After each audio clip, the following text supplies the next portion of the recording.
Serving southern New Mexico, this is the award-winning KRWG-TV News 22, where news matters. Good evening, everyone. I'm Jenny Hazlett. And I'm Diego Velasquez.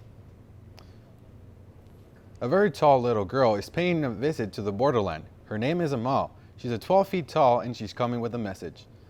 This afternoon, she was across the border in Juarez near the Big Red X. Little Amal is a 12-foot puppet styled to look like an 11-year-old refugee girl from Syria.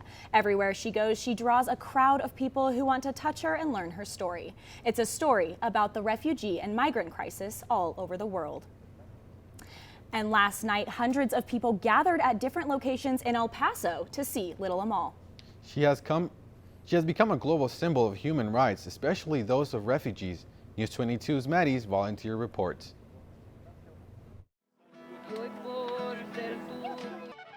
Amal started her day in Segundo Barrio, a place where immigrants have long settled to make their start in the United States. She was greeted by children and many others who live there.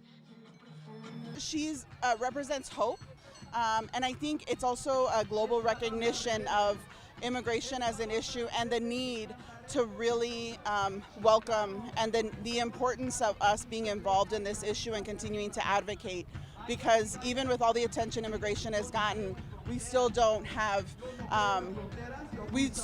the policies we want, and we still don't have the treatment for immigrants that we'd like to see.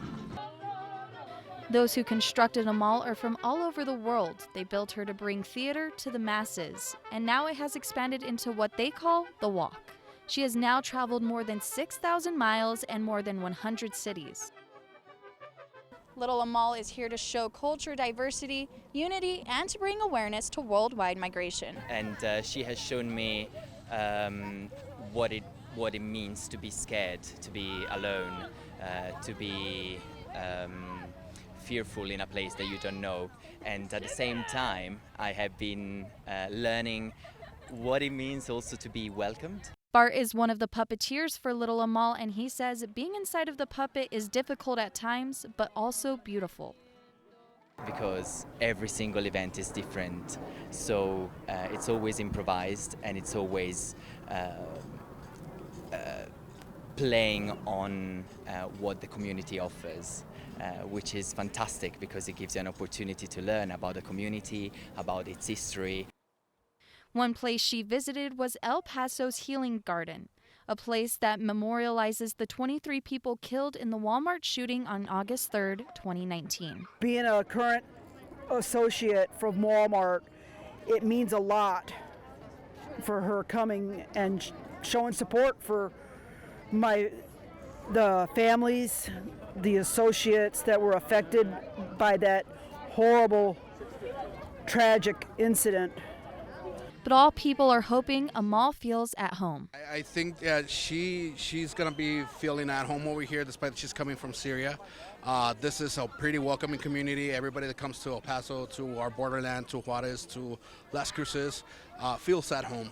So this is what we're trying to do over here as well, like make her feel at home and showing how welcoming and diverse we are despite some physical borders, that we are interconnected as a community anyways. Amal reminds us that anyone can be a migrant, teachers, doctors, and even children. And she shows us the importance of the world's differences and the beautiful quality of life. Maddie Volmer, News 22. Well, guys, it does look like it's going to be a beautiful day for a walk tonight. Sure looks like it, Jenny. Noah, how's it looking? Well, guys, the walk this evening is going to be a lot better than the walk this morning. It was a little bit cold out there, but let's go and take a look at those current conditions. Just right outside, you are currently looking at a live image right outside here, Milton Hall at New Mexico State University. Those clouds, or not clouds, but the sun's starting to go down as we move into November now, just a little bit away from Halloween. Those cooler temperatures starting to move into the borderline. Very beautiful outside right now. Let's go and take a look at those current conditions. Just right outside, clear skies, 73 degrees is that current temperature. Winds blowing out of the desert southwest at around 5 miles per hour, gusting at around 10, so you may want to take that jacket as we move through the evening hours of tonight. Humidity sitting right at 27%, your dew point at 40 degrees, and barometer right at 30.02. Taking a look at those conditions that we did see today, we are just one tick above that average temperature at around 75 degrees. 46 degrees was that low this morning, so rather cold out there. We head back to 2020. Not as nearly cold as that, as it was 27 degrees just a couple of years ago. Now, in terms of rainfall today, we did not receive anything, and that will keep our yearly rain total at 5.34 inches. Now, in the middle of the show, we'll take a look at the biggest story just south of the border and the temperature drop that's coming our way. Jenny, Diego. Stay tuned. Noel will be back with your national weather forecast.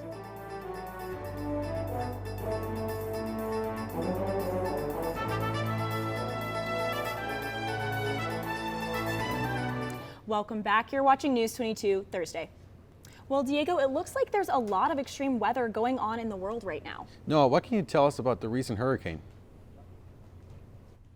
Well, Diego and Jenny, the big story is just south of the border in Acapulco, Mexico, where just yesterday a Category 5 hurricane, Hurricane Otis, did make landfall in the area as you're seeing on your screen, a very catastrophic storm. I'll go ahead and move out of the way just so you can see more of these pictures. You can see those roads, some of those palm trees just completely stripped by the winds over there.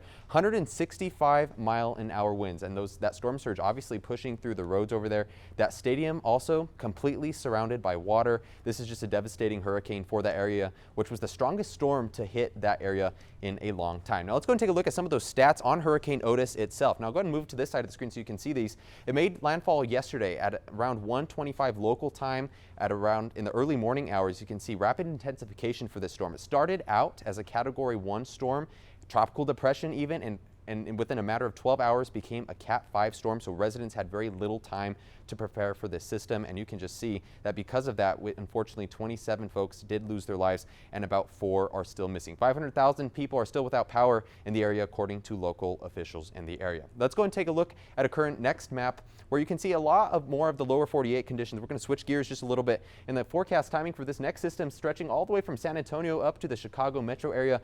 Showers and thunderstorms will push through the area tonight and even through your Friday and Saturday. As we continue to look through that, we can even see some snow showers in the Rockies over in Denver and even southwestern Colorado as well. Dallas still getting the brunt of those showers and thunderstorms as we move through the area. Now let's go and take a look at our final picture for tonight. This is an image sent in one of our News 22 own here at the desk tonight, NMSU News 22. You can send in those pictures or videos, those weather pictures or videos to us and so we can feature them on the newscast. Now don't go anywhere. I'll be back with your New Mexico temperatures right after the break.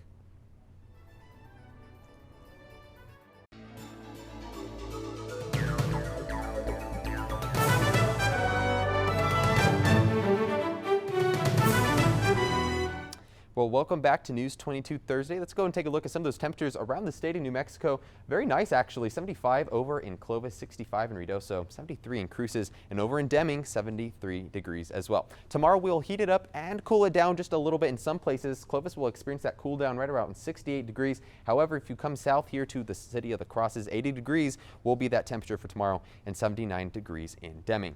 Taking it to the neighboring city of Alamogordo tonight, those temperatures will dip into the upper 40s. Clear skies tonight, mostly clear skies tomorrow. 79 degrees will be that high. Over in Truth or Consequences, once again, those low 40s in their forecast for tonight. 78 degrees tomorrow with those clear skies and sun. Over in Silver City, low 40s. So if you're planning to go to Silver City tonight or even passing through, I would definitely take that jacket in the area as we're starting to cool it down. 73 tomorrow is that high. Here in Cruces, we'll see that temperature of 46 degrees. Also need that jacket. 80 degrees will be that high for tomorrow. Now at the end of the show, we'll take a look at that 5-day forecast and a major temperature drop coming our way. A massive explosion in space has been detected, and it's over 1 million times brighter than the entire Milky Way.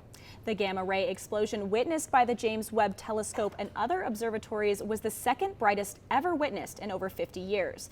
The burst created 2 neutron stars merging in a galaxy about 1 billion light years away. That's according to a study published yesterday in the journal Nature. And Carpio Grego is next with sports. Thanks, Jenny. Now coming up in sports, a new era of New Mexico State basketball kicked off last night with a nice theme of Halloween. Now turn the volume up and put the remote down because News 22 Sports is coming up next.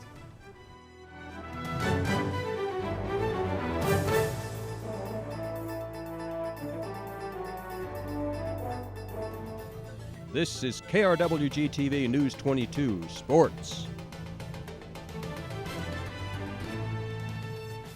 Welcome back. I'm Carpio Grego. Now let's talk about some sports.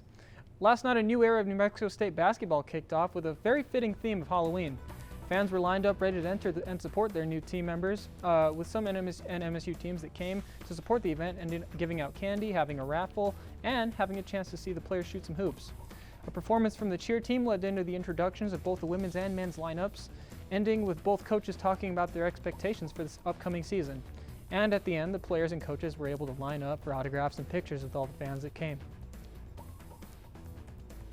Today's event was wonderful. I came here with my son's 10 and under basketball team, and it was wonderful for them to meet the team and hear the coach interviews. Now, if you missed out on the fun, don't worry, because the women tip off their season on November 6th and the men on November 8th. Short and sweet, just how I like it. That's all we got for sports tonight. Join us for more sports action next week. Now, still ahead on News 22, Noah's going to have your 5-day forecast for you.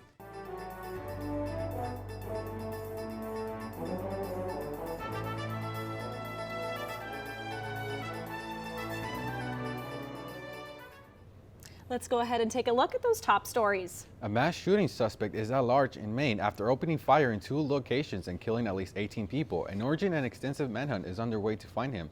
Little Amal is paying a visit to the borderland. A 12 feet tall puppet comes with a message about migration.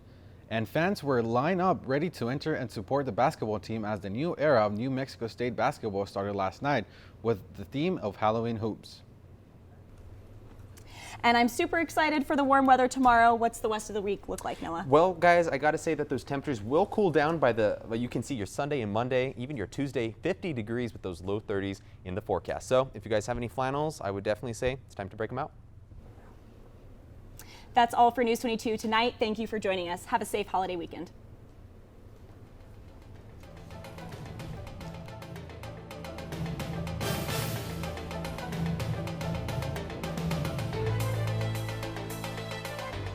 This news brief in Español is brought to you by Noticias 22, Spanish language news for southern New Mexico and West Texas. Noticias 22.